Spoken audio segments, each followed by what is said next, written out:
Ujerumani imekosoa hatua za Israel huko katika ukanda wa Gaza na ni juu ya mashambulizi yanayoendelea nayo. Ujerumani imeeleza wasiwasi wake mkubwa kufuatia kuongezeka kwa vifo vya raia katika ukanda wa Gaza na hatua ya Israel ya kuyatambua maeneo zaidi ya walowezi katika ukingo wa magharibi unaokaliwa kwa mabavu. Wasiwasi wa Ujerumani umetokana na kuongezeka kwa mashambulizi ya anga ya Israel yaliyoanza Jumanne wiki iliyopita huko Gaza na kulenga maeneo yenye wakazi wengi.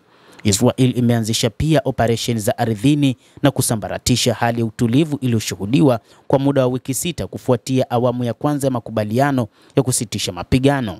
Msemaji wa Wizara ya Mambo ya Nje ya Ujerumani, Christian Wagner, amesema ni wazi kwamba ni lazima sasa kurejea haraka kwenye mchakato wa awali wa mazungumzo ya amani, akisisitiza kuwa operesheni mpya za kijeshi za Israel hazitowezesha kuachiliwa kwa mateka waliosalia na zitapeleka hali ya kibinadamu kuwa mbaya zaidi huko Gaza. Ujerumani, ambayo kwa kawaida ni mshirika mkubwa wa Israel, imekosoa pia kile ilichokiita kauli zisizokubalika kwa waziri wa ulinzi wa Israel, Israel Katz, ambaye wiki iliyopita alitishia kuchukua udhibiti wa baadhi ya maeneo ya Gaza ikiwa Hamas haitoachia mateka wa Israel waliosalia.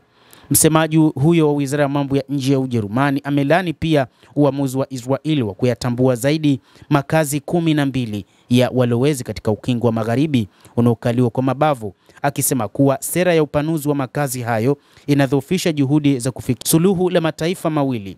Wagner ameongeza kusema kwamba lengo ni kuunda mamlaka ambayo ina dhamira ya kuwafukuza Wapalestina katika ardhi yao, basi hilo halikubaliki na ni lazima lilaniwe. Mkuu wa sera za kigeni wa Umoja wa Ulaya Kaja Kallas ameonya leo wakati wa ziara yake mjini Yerusalemu kwamba mashambulizi ya Israel huko Syria na Lebanon yanaweza kupelekea hali kuwa mbaya zaidi katika eneo hilo tangu kufikiwa mwezi Novemba kwa makubaliano ya kusitisha mapigano kati ya Israel na kundi la Hezbollah linaloungwa mkono na Iran.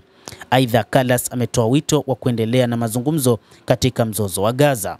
Kurejesha mazungumzo kuhusu Gaza ndiyo njia pekee inayoweza kukomesha mateso ya pande zote. Ghasia huchochea ghasia zaidi.